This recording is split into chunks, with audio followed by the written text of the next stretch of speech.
అందరికీ నమస్కారం అండి. మేము ఎన్టీఆర్ స్టేడియం అగ్రిషోలో ఉన్నామండి. ఈ రోజుతో మూడో రోజు. మా దగ్గర 250 రకాల విత్తనాలు ఉన్నాయండి. ఈ షోలో చాలామంది స్టాల్స్ పెట్టారు, రకరకాల ఐటమ్స్ పెట్టారు. ఆర్గానిక్ ఫుడ్, ఆర్గానిక్ విత్తనాలు, మిల్లెట్స్ అన్నీ ఉన్నాయండి. మా దగ్గర దేశీ విత్తనాలు ఉన్నాయి. 250 రకాల విత్తనాలు ఉన్నాయి. మీరు ఎవరైనా విత్తనాలు కావాలంటే పృథ్వీరాజ్ దేశీ విత్తనాల వారిని సంప్రదించు. ఒకసారి నాటు విత్తనాలు అందరూ మీరు ప్రాపగేట్ చేస్తుర్రా, ఎట్లా చేస్తుర్రా అని అడుగుతారు. కానీ ఎవరి నోట్ల నుంచి కూడా హైబ్రిడ్ విత్తనాలకు నాటు విత్తనాలకు డిఫరెంట్ ఏందని కూడా ఎవరు కూడా నన్ను క్వశ్చన్ చేయట్లేదు. ఎందుకంటే వాళ్ళకు లోకల్ విత్తనాలా, ఏ విత్తనాలు మీరు ఎక్కడ పండించారు, ఎవరికడ కొన్నారు, ఈ క్వశ్చన్సే తప్ప మీ ఫామ్ ఎక్కడ ఉంది, మీరు ఎలా పండిస్తారు, దీని ప్రాసెస్ ఏందని కూడా ఇంతవరకు ఎవరు కూడా ఇక్కడ నన్ను క్వశ్చన్ చేయలేదండి.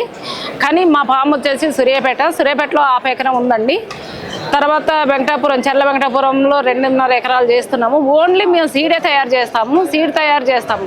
హైబ్రిడ్ విత్తనాలు పెట్టారనుకోండి, అది ఫస్ట్ ఒక 4-5 కాయలు కాస్తుంది, ఆగిపోతుంది. ఇదే నాటు విత్తనాలు మనం ప్రాసెస్ చేసిన విత్తనాలు పెట్టుకున్నాం అనుకోండి, ఆ విత్తనం ద్వారా మళ్ళీ మనం విత్తనం తయారు చేయొచ్చు. అంటే రీసైక్లింగ్ విత్తనం అనేది మనం రీసైక్లింగ్ చేయొచ్చు. హైబ్రిడ్ విత్తనాలలో రీసైక్లింగ్ ఉండదు, ఎందుకంటే అవి మొలుస్తాయి కానీ కాపు రాదు. 1-2 కాయలు కాస్తుంది, వదిలేసిపోతుంది.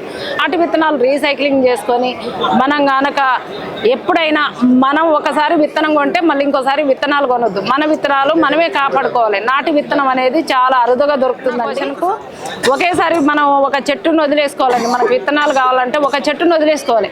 ఆ చెట్టు నుంచి మొదట పడ్డ కాయ మాత్రమే మనం విత్తనాలకు తీయాలి. ఎందుకంటే ఫస్ట్ పడ్డ కాయ మంచి బలంగా వస్తుంది, సీడ్ కూడా జర్మినేషన్ బాగుంటుంది, విత్తనాలు కూడా బాగా వస్తాయి. ఈ అన్నీ నేను తినేస్తా, లాస్ట్కి ఒకటి వదిలిపెట్టుకుంటా అంటే అవి అంత బలంగా విత్తనం రాదు, మొలక శాతం తక్కువ వస్తుంది, మనకు కాయలు కూడా చాలా తక్కువ. ఫ్లవర్స్ విత్తనాలలో వచ్చి 50 రకాలు, 30-40 రకాల ఫ్లవర్స్ ఉన్నాయండి. కూరగాయ విత్తనాలు వచ్చేసి మనకు ఒక 70-80 రకాలు ఉన్నాయి. ఆకుకూరలు వచ్చేసి మనకు ఒక 40 రకాల ఆకుకూరలు దానికి ఉన్నాయి. అన్ని రకాల పండ్ల మొక్కలు, అరటి పండ్లు, పసుపు మన దగ్గర లాగడానికి పసుపు అని, తెల్ల పసుపు, నల్ల పసుపు, మామిడి అల్లం, ఇలా చెప్పుకుంటూ పోతే మన దగ్గర చాలా వెరైటీస్ ఉంటాయండి. సోరలు కూడా 7 ఫీట్ సోర, ఢిల్లీ సోర, గ్రీన్ సోర, ఇలాంటి సోరలన్నీ కూడా ఉన్నాయి. మా దగ్గర అన్ని రకాల విత్తనాలు ఉన్నాయి. మీరు ఎవరైనా కావాలనుకుంటే పృథ్వీరాజ్ దేశీ విత్తనాలండి. మా నెంబరు చెప్తున్నాను, 9390426903కి హాయ్ అని పెట్టండి. కొంచెం విసిగించకండి ప్లీజ్, ఎందుకంటే చాలా కాల్స్ వస్తున్నాయి.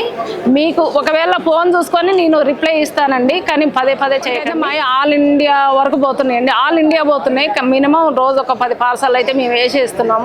మనకు అమెరికాకు వాళ్ళు ఎవరన్నా పోతున్నా కూడా మన సీడ్ తీసుకొని పంపిస్తున్నారు.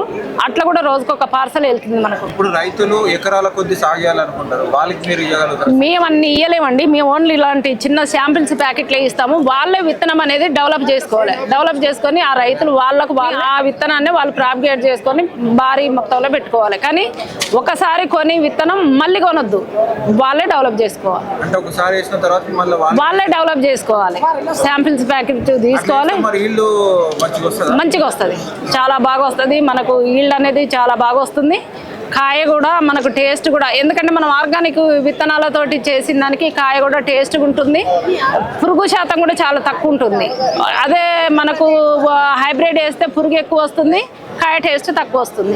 ఇప్పుడు మీరు వీటికి సేంద్రియ ఎరువులు వేసి పండిస్తారా లేకపోతే కెమికల్ ఎరువులు? మా ఇంట్లో వేప చెట్టు, గానుగాకులు, సీతాఫలాలు ఉన్నాయండి. 20 గుంటలలో అవి మనం ఆవు పేడ ఇవన్నీ ఎండాకాలం మొత్తం వేసేస్తాము. వానలు పడంగానే దున్నేసి మొత్తం విత్తనాలు పెట్టుకుంటామండి. ఆ విత్తనాలతోటి మనం వచ్చినాయి. మేమైతే కూరగాయలమ్మ ఓన్లీ విత్తనాలు మాత్రమే సేల్ చేస్తాం. ఓకే అండి, థ్యాంక్ యూ.